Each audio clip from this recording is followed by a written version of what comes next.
हैदराबाद में government Sindh commerce college में जश्न ईद मिलादुन नबी के सिलसिले में सीरत नबी सल्लल्लाहु अलैहि वसल्लम कॉन्फ्रेंस मुनक़द कई वई। सीरत नबी कॉन्फ्रेंस में कॉलेज के उस्तादन तोड़े शागिर्दन ऐं शागिर्दियाणिन शिरकत करे मकाला पढ़ी ऐं तकरीरूं करे हुज़ूर अकरम सल्लल्लाहु अलैहि वसल्लम की ज़िंदगी ऐं सीरत मुबारक ते रोशनी विधी।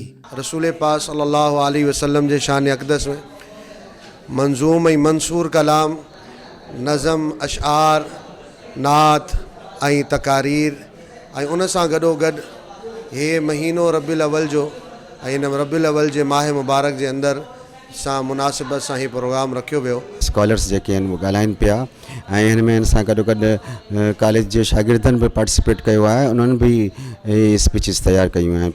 अल्लाह ताला असांखे तौफ़ीक़ ॾिए त असीं हर साल रसूलुल्लाह सल्लल्लाहु अलैहि वसल्लम साईं जी मिलाद के असीं सेलिब्रेट करूं हर महीने। सीरतुन नबी पर तकरीर, नातें और मनकबत वगैरह शामिल थी। बड़े जोश व खरोश के साथ लड़कों ने, बच्चों ने, तलबा ने पढ़ी।